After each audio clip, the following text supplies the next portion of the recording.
নমস্কার বন্ধুরা, আমি আবার এসে গেছি আমার আরও একটি নতুন ভিডিও নিয়ে। আশা করি আপনারা সবাই ভালো আছেন।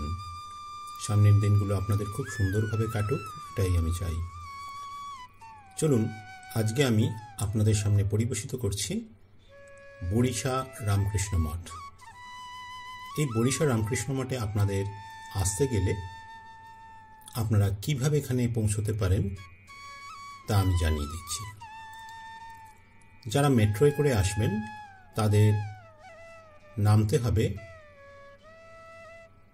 টালিগঞ্জ বা মহানায়ক উত্তম কুমার স্টেশনে। সেখান থেকে বেহালা চৌরাস্তা যাবার অটো আপনারা পেয়ে যাবেন। বেহালা চৌরাস্তায় অটোতে করে আপনারা এখানে পৌঁছতে পারেন।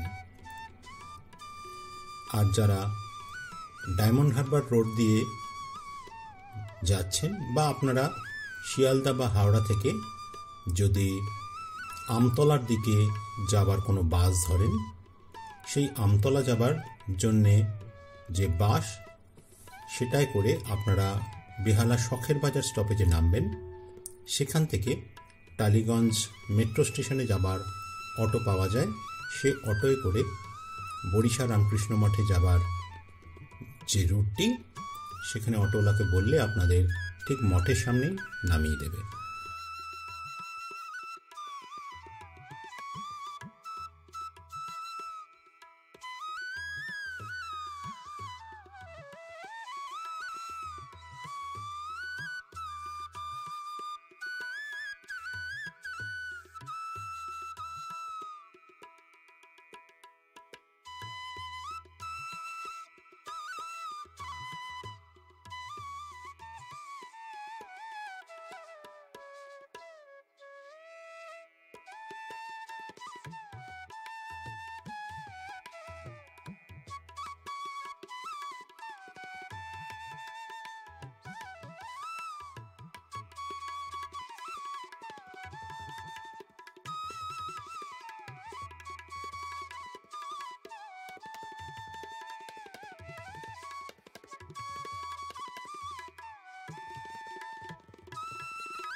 রামকৃষ্ণ মঠ বড়িশা, এখানে একটি বয়স্কদের জন্যে আবাসন রয়েছে, যেখানে বয়স্ক ব্যক্তিরা একটি বয়সের পর, মানে 60 বছরের পরে এখানে থাকতে পারেন।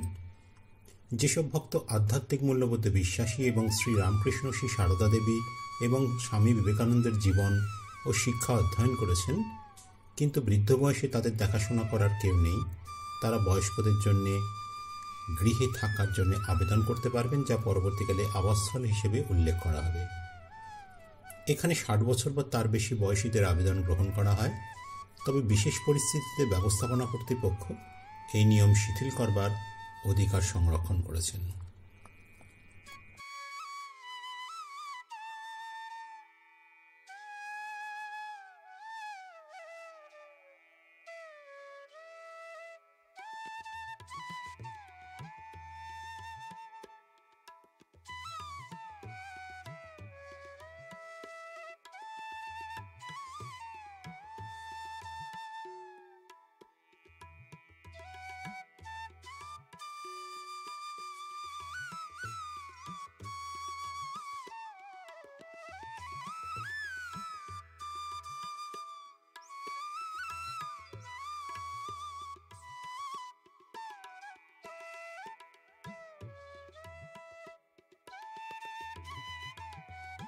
সুন্দর শান্ত পরিবেশ এবং এর যে অপরূপ প্রকৃতির ভাণ্ডার রয়েছে, তা বিশেষভাবে দর্শকদের মনোগ্রাহী আকর্ষণ করে। সুন্দর সাবলীলভাবে ফুলের বাগান এবং এর চারিধারে বিস্তৃত যে ফলের বাগানও রয়েছে, তা আপনাদের মন্ত্রমুগ্ধ করবে। আপনারা এখানে আসতে পারেন, কিছুটা সময় কাটাতে পারেন।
আজ এই পর্যন্ত।